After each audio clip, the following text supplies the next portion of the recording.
It's 1978 and things aren't going so well for Black Sabbath. Their singer, Ozzy Osbourne, had left the band for 3 months, forming the first incarnation of his solo band, Blizzard of Oz, a name suggested to him by his father. After pressure and apologies from the other band members, the singer will return to Sabbath, who will spend 5 months at Sounds Interchange Studios in Toronto to record their next album. 5 months back then to write an album was an eternity, but the band was practically so worn down by drugs that they would go into the studio and for weeks on end couldn't produce anything. The album, titled Never Say Die, was finally released on September 29, 1978, causing reactions that were considered lukewarm to negative. As early as May 1978, the band had begun touring to promote Never Say Die, with Van Halen as the support act.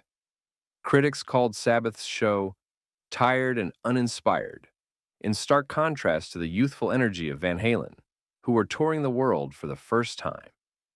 The last show of the tour was in Albuquerque, New Mexico, on December 11th, 1978. In early 1979, Black Sabbath returned to the studio, but things still weren't working out. Osbourne recalls being asked to re-record his vocals over and over, while the songs were constantly changing by guitarist Tony Iommi, who has said that the singer didn't want to record any of the material they were giving him.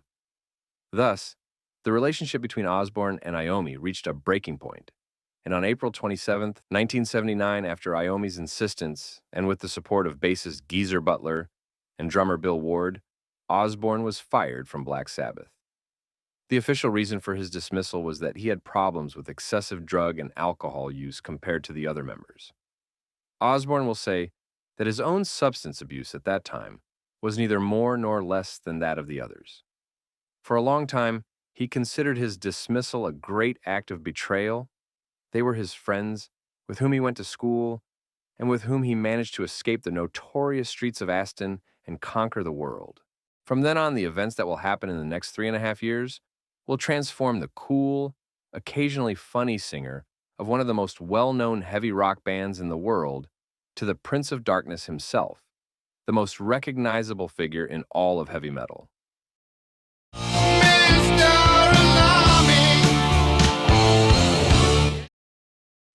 After leaving Black Sabbath, Osbourne locked himself in a hotel room in Los Angeles for 3 months and, with the 96,000 pounds he had received for his share of the name, approximately 480,000 pounds today, consumed cocaine and alcohol 24 hours a day.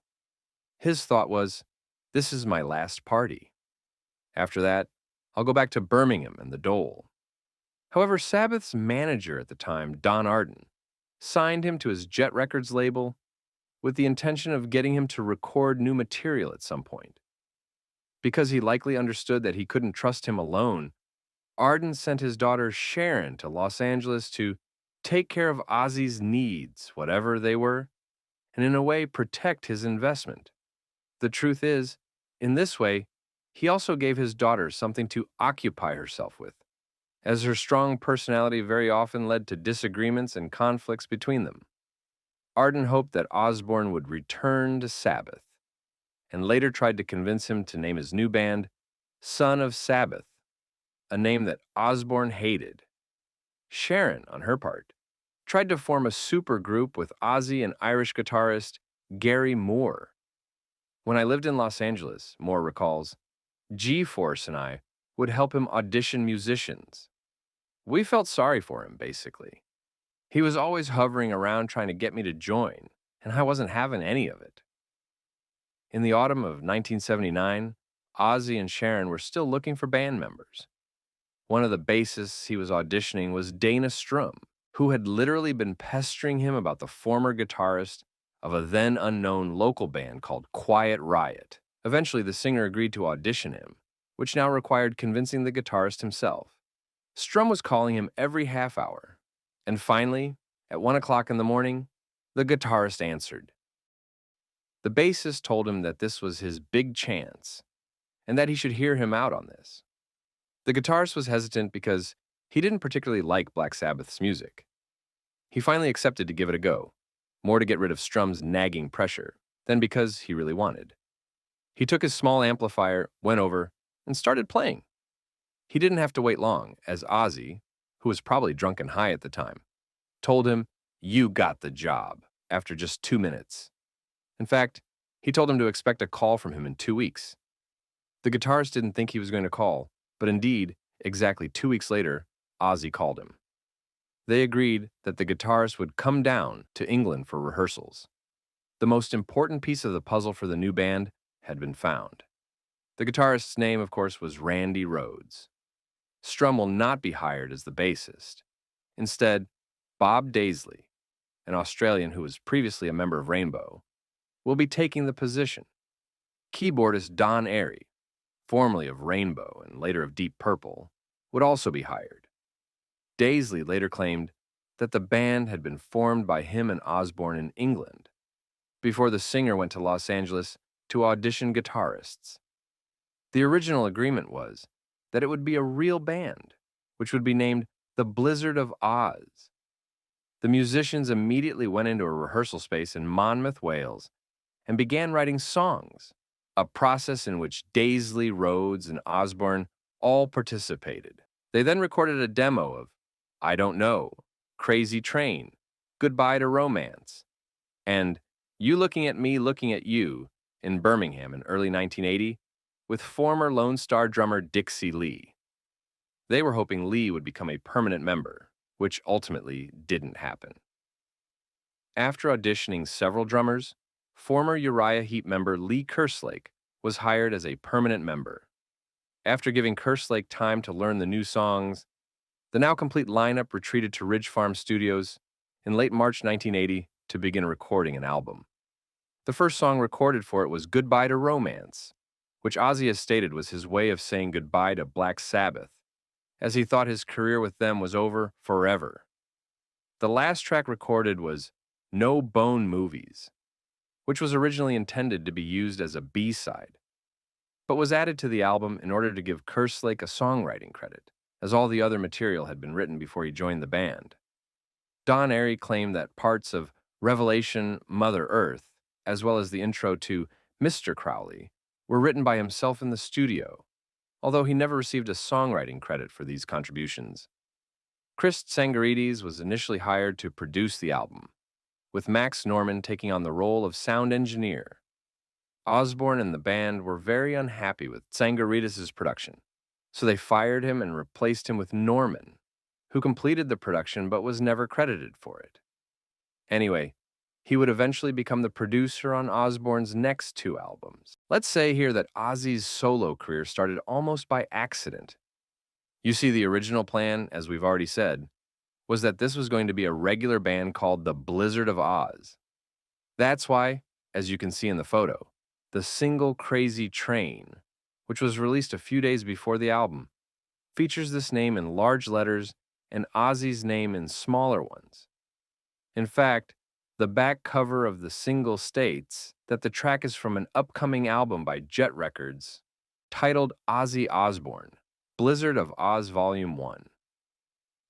The band members were expecting something similar to be written on the regular album. However, when the album was released, the name Ozzy Osbourne was larger than the phrase Blizzard of Oz, which made it seem like an Ozzy Osbourne album called Blizzard of Oz, rather than what was originally intended. We should also mention that although Sharon, still ardent at the time, has said that recording Blizzard of Oz was one of the best experiences of her life, she was actually in Los Angeles during the recording, as she hadn't officially started managing her future husband's career yet. In fact, Osborne's then-wife, Thelma, was present at Ridge Farm Studios for much of the recording. The album was finally released in the UK on September 12, 1980, and immediately entered the charts, reaching number 7. We don't need to say much about it. It's simply one of the greatest heavy metal albums of all time. In August 1980, the band had begun rehearsals at Shepperton Studios in England to prepare for their album tour. Don Airey couldn't join them because he had already signed a contract with Rainbow.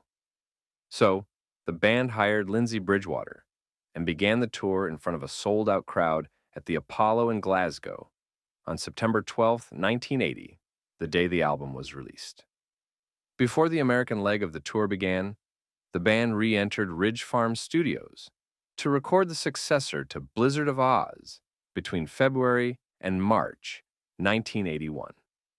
Daisley's contribution was again very significant, having written some of the music and most of the lyrics. Kerslake has said he also played a role in writing the album, even performing basic vocals on some of the initial demo recordings. For example, he has said that both Flying High Again and Over the Mountain were his ideas, while many tracks were written in the studio with him on piano and Randy Rhoads on guitar. Despite all this, neither he nor Daisley received the songwriting credits they were due for the album. So, later, they successfully sued Don Arden and Jet Records for performance royalties and to be added to the album's songwriting credits. The legal battles continued for many years, until Daisley and Kerslake sued the Osbournes, who, unbeknownst to them, had purchased the publishing rights to the early albums for unpaid royalties. This action angered one member of the couple, guess who? And as we'll see below, it caused a reaction, which means the story of these records doesn't end here. Kerslake has said that during the album's recording, the band members had no money to live on, which made them go to their managers to ask for it. As a result, a little later, both he and Daisley were fired. In retrospective, they would both say that everything was going well until Sharon came and took over the band. Until then, control was held by her brother David, who wasn't particularly involved, as he had a lot of work at the company's headquarters in London. People from the band's circle have reported that Sharon was unhappy with the duo's creative input, and that these new demands likely pushed her to her limits, leading to their firing. Randy Rhoads was greatly affected by the situation that had been created, and by the fact that it would no longer be a regular band in any way, but a group of session musicians simply supporting Ozzy. Rhoads felt that he and Daisley contributed the vast majority of the songwriting and performance, and, in the future, didn't want to play in a band with people he knew hadn't contributed to the overall project at all. When the other two announced they were leaving the band, he told them he would leave too, because he didn't want to leave them behind. They thanked him for his appreciation, but advised him not to be an idiot. He was just starting his career. There was no reason for him to do something like that. Wine is fine, but whiskey's quick. The thing is, despite everything that had happened, there was still the album launch in America and the upcoming tour there. New musicians needed to be found immediately. For the bassist position, Rhoads suggested his good friend and former Quiet Riot bandmate, Rudy Sarzo, who was hired. Tommy Aldridge, formerly of Black Oak, Arkansas, Pat Travers' band, and Gary Moore, a friend of both Osbourne and Rhoads, took over as drummer. Blizzard of Oz was finally released in America on March 27, 1981.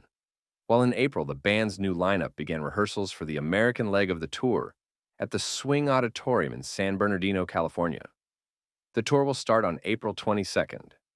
Supporting them throughout the first half of the North American leg were Motorhead, followed by bands like the Joe Perry Project, The Outlaws, and Mountain. In the final part of the tour, which concluded in September 1981, the support act was Def Leppard.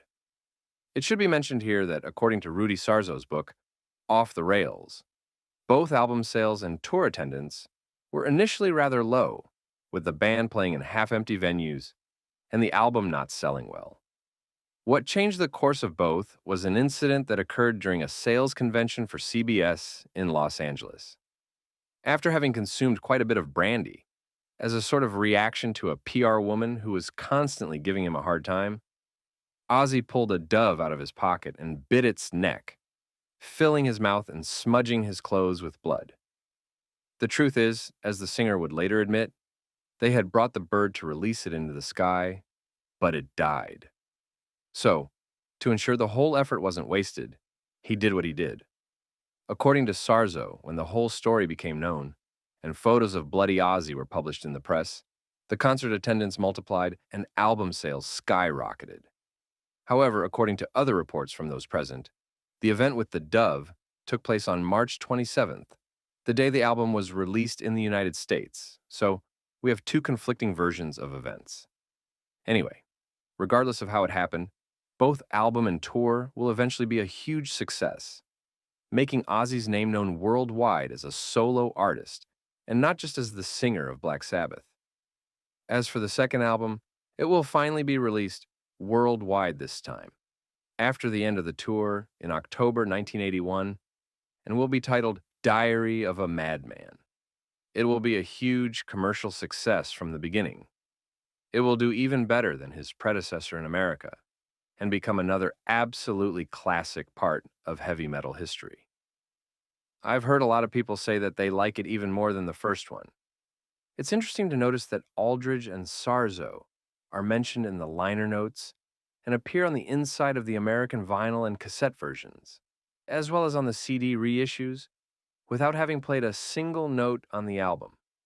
In fact, Tommy Aldridge will say that it's obvious it's not his playing on the album and that he never wanted to take credit for it.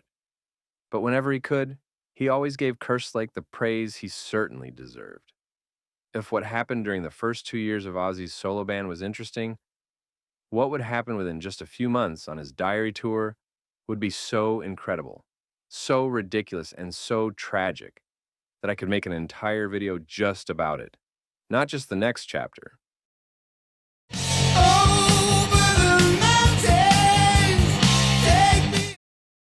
The tour officially began on November 4th, 1981, in Hamburg, West Germany. A week later, after the band's performance at the Upper Swabia Hall in Ravensburg was completed, Sharon canceled the rest of the European leg due to Ozzy's psychological problems stemming from the dissolution of his marriage to Thelma Osborne. Sharon took the singer back to England and admitted him to a psychiatric clinic, while the rest of the band went on vacation in West Germany and France before returning to England as well. On November 22nd, the band reunited at Shepperton Studios to begin rehearsals for the UK dates, while Osborne was still in the hospital. On November 29th, the band will perform at Colston Hall in Bristol, and on December 2nd, they will give their last concert in Europe at the Royal Court Theatre in Liverpool. The rest of the European leg was canceled because Ozzy had fallen into a deep depression. The American leg of the tour began as scheduled on New Year's Eve 1982, with the only change being the replacement of Lindsay Bridgewater by Don Airey, who had since left Rainbow.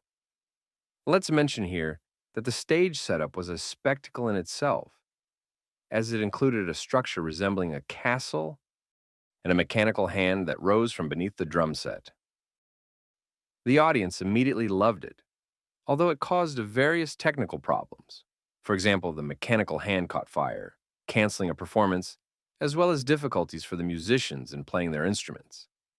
Part of the performance was a dwarf named John Edward Allen, who actively participated in various parts of the show.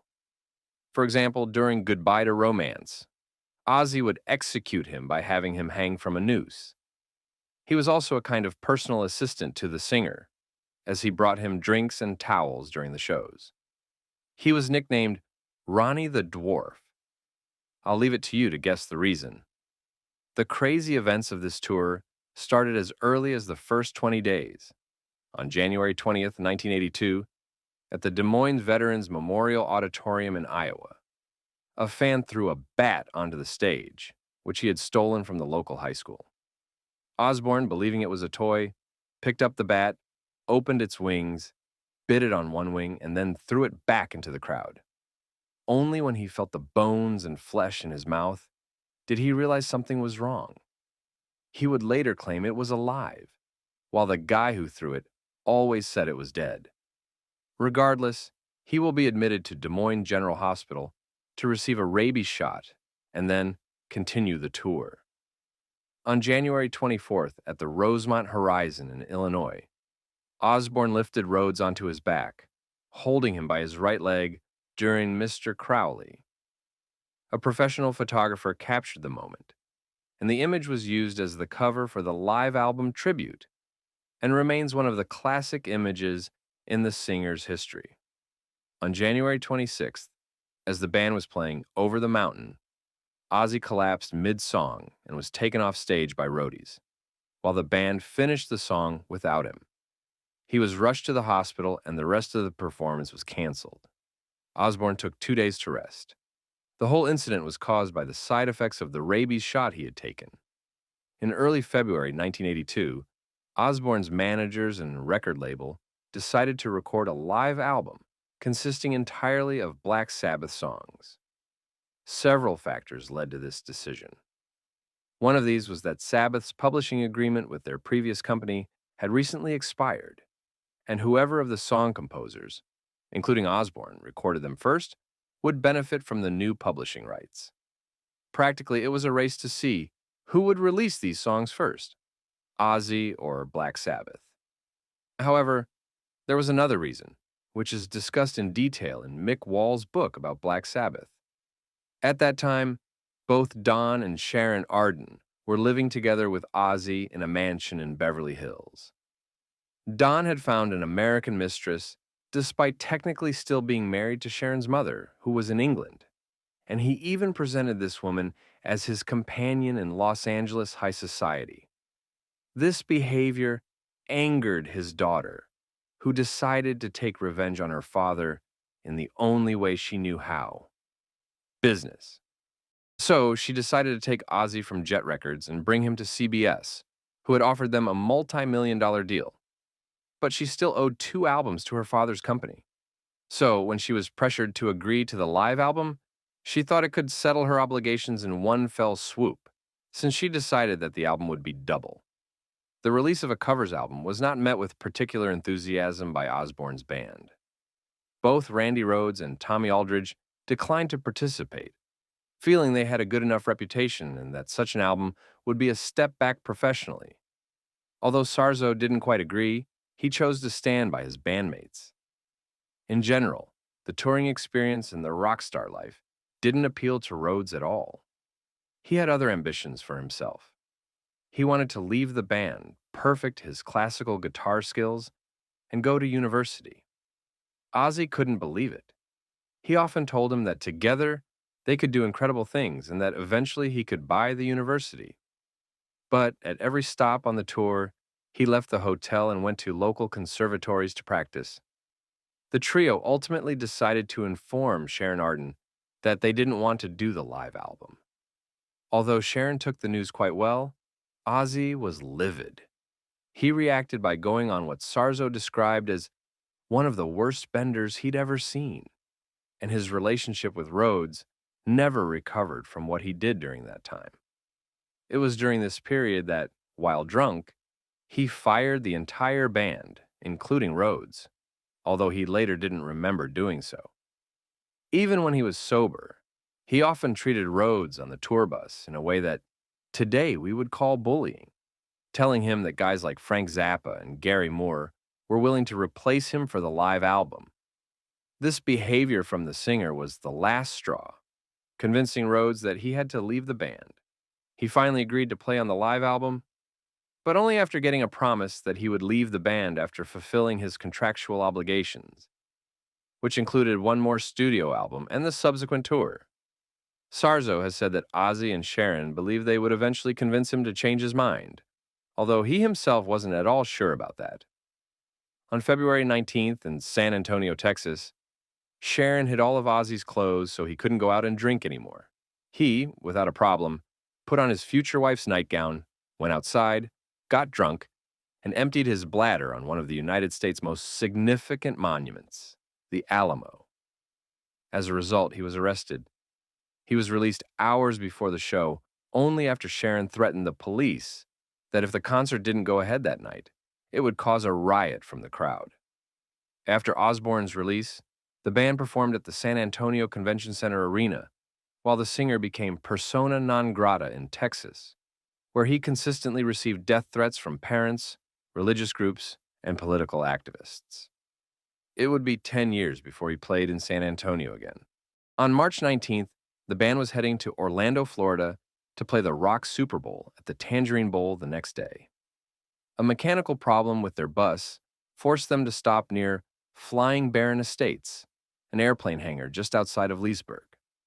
The next morning, Ozzy, Sharon, Rudy Sarzo, and Tommy Aldridge were all asleep on the bus, while Randy Rhoads, Don Airey, tour manager Jake Duncan, the band's makeup artist Rachel Youngblood, bus driver Andrew Aycock, and his ex-wife Wanda were all awake. On the property, there was a runway and an area full of small airplanes.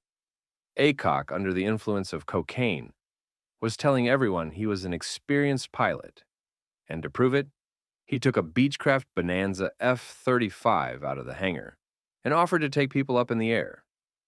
He made a first flight with Airey and Duncan inside, without any problems. During the second flight with Rhodes and Youngblood in the plane, its left wing clipped the bus roof and immediately crashed. The 3 occupants were killed instantly. The police arrived immediately and conducted an investigation. Just after it ended on March 21st, the band returned to Los Angeles, where they spent the next few weeks trying to recover from the tragedy. Various things have been said from time to time about the dynamics of the accident. Eyewitnesses said they saw 2 men standing in the cockpit just before the crash. This has been interpreted in 2 ways. Either Youngblood had a heart attack and they were trying to revive her, or Aycock was trying to crash the plane and kill his ex-wife, who didn't want to go back with him, and Rhodes prevented it, saving the lives of the others. This is also the version Sarzo believes. The band, and especially Osbourne, were in a serious state of depression. Ozzy's addiction to drugs and alcohol, as well as his mental state, worsened. On the day of Rhodes' death, the singer had said he was finished and didn't want to play again. You see, his bad behavior toward the guitarist in the days leading up to the accident was fueling his guilt. He would spend the rest of his life with immense regret over what happened. Even at his induction ceremony into the Rock and Roll Hall of Fame, Rhodes was the only musician he mentioned by name. But the show had to go on. Sharon convinced him to finish the tour for his fans, as she told him. Rudy Sarzo called his younger brother Robert and asked him to audition, trying to play the material the same way Randy did. He was hired. To everyone's surprise, another guitarist came from England, former Gillan member Bernie Tormey. He had been hired and given an advance by Don Arden, and although his own audition didn't go well as he wasn't familiar with the material and his playing style was very different from Rhodes, he ultimately got the job. On March 28, 1982, the band flew to Pennsylvania for 3 days of rehearsals to resume the tour. On April 1st, they gave their first show just 2 weeks after Rhodes' death at the Stabler Arena in Bethlehem. It quickly became clear that Bernie Tormey didn't fit in with the whole vibe, and he himself wouldn't have had a problem leaving to start his solo career. On April 5th, Night Ranger guitarist Brad Gillis arrived in New York from California to audition for the band. Sharon sent Sarzo to teach him the songs. Gillis was only slightly familiar with Osbourne's music and knew nothing at all about Black Sabbath's. In fact, he had borrowed old Sabbath albums from a friend to become more familiar with the material just before he left for New York. Despite this, his ability to faithfully reproduce Rhodes' parts got him the job. He didn't feel ready to perform on stage yet, so Tormey played a few more concerts until Gillis was ready. And then, the tour continued with him. On July 4th, Ozzy and Sharon got married in Hawaii with Aldridge as the best man. From July 9th to 15th, the band gave various shows in Japan. On August 6th, the day before the band's show at the Cotton Bowl in Dallas, Ozzy's depression had reached such a level that he shaved his head completely, not wanting to play any more shows. This didn't stop Sharon from making him go on stage wearing a wig. The singer took the wig off his head and threw it into the audience. The tour will officially end a few days later.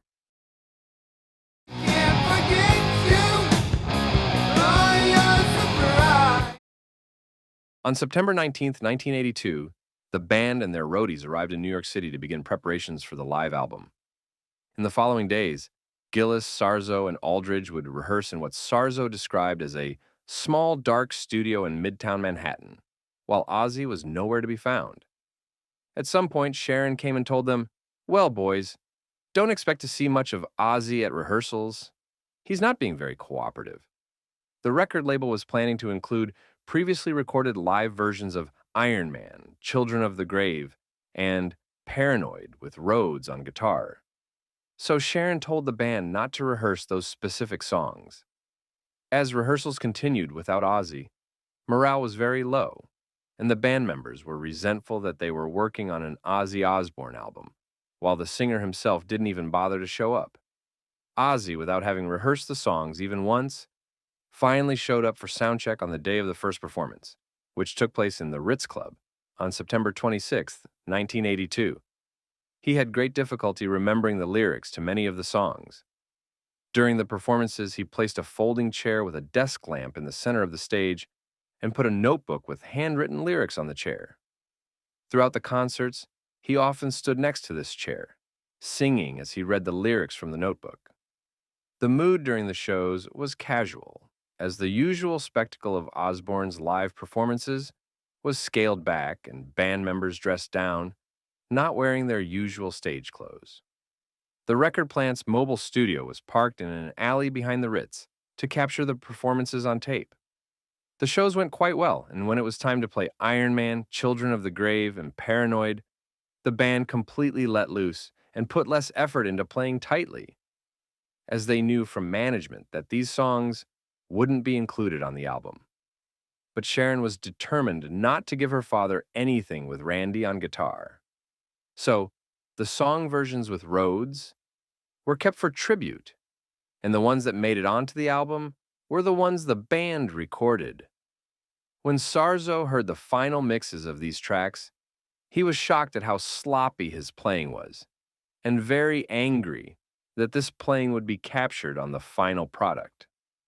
The album will be released in November 1982 under the title Speak of the Devil, and preceded the corresponding Black Sabbath album by 3 months. The amazing thing is that even without Randy Rhoads, the album sold much more than the one by Ozzy's former band.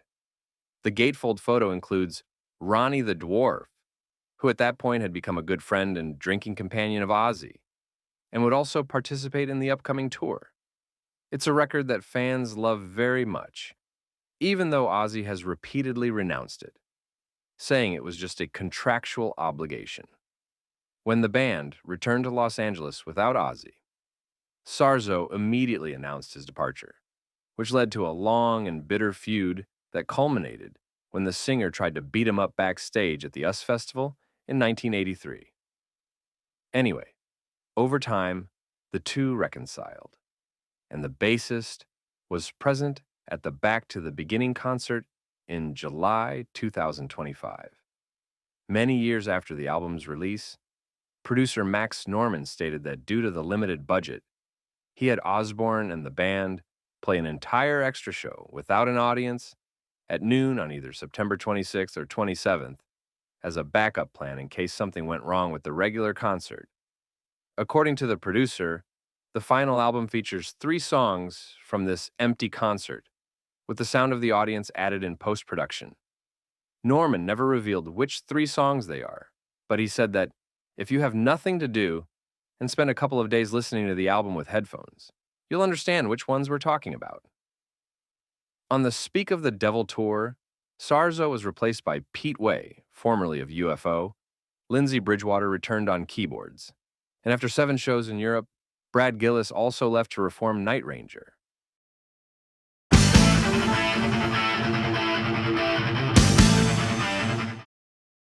Now, before I close, I have to talk about 2 things that need to be mentioned, because they are inextricably linked to the period covered by this video. The first one concerns the singer's first 2 albums. Frustrated by the constant lawsuits and legal disputes with Bob Daisley and Lee Kerslake over the songwriting credits for these albums, Sharon Osbourne had the then current members of her husband's band, drummer Mike Borden, formerly of Faith No More, and bassist Robert Trujillo, formerly of Suicidal Tendencies and later of Metallica, re-record the bass and drum parts in 2002. In fact, she had the backing vocals re-recorded as well. At first, Sharon tried to have Ozzy take the responsibility for that, saying he couldn't take the abusive and unfair behavior of his former collaborators anymore, and decided to remove them from the recordings and give them a fresh perspective. Her husband, in his autobiography in 2009, completely threw her under the bus, saying he had nothing to do with this choice and that Sharon at some point lost her mind and ordered these new recordings to be made without him even knowing about it. In fact, from a certain point onward, Ozzy himself requested that the albums be released with stickers indicating which version they are, the original or the re-recorded one. The truth is that the sticker was added more due to the huge reaction and anger of the public regarding the re-recording. As good as Borden and Trujillo are as musicians, the fans wanted the original versions, the ones they had grown up with, the ones that were etched into their memory and hearts. All legal disputes ended in 2003, and at some point, Ozzy stated that he discussed it with Sharon and told her that no matter what, he wanted the original recordings to be available. Thus, in the 30th anniversary reissues of the albums, the original recordings were restored. The second topic shows that as much as the 80s were the golden age of heavy metal and a very good time to be alive, they were also a period full of backward and completely out-of-touch people. In October 1984, 19-year-old John McCollum committed suicide by shooting himself. His parents claimed that for a long time before he committed the act, he was constantly listening to Ozzy's first album, especially the song Suicide Solution, and that somehow this song influenced his decision to commit suicide. The family's lawyers took Ozzy and CBS to court, seeking monetary compensation. Ozzy had repeatedly stated and said in court that he did not write the song to encourage suicide in any way, but as a commentary on the premature death of his good friend Bon Scott, the AC/DC singer, while Bob Daisley, who wrote a large portion of the album's lyrics, said that the song's lyrics are a metaphor for Ozzy's lifestyle and in no way encourage or justify suicide. The court rejected the McCollum parents' claims, ruling in favor of Osbourne. During the rest of the 80s, Ozzy's band changed lineup many times. More musicians were cheated out of their royalties, some great music was released. Ozzy snorted ants, had a top 10 hit, and almost choked Sharon to death after coming back from one of his biggest concerts ever. All these events helped cement his status as heavy metal's most notorious personality. But they didn't create any type of myth. This was already there.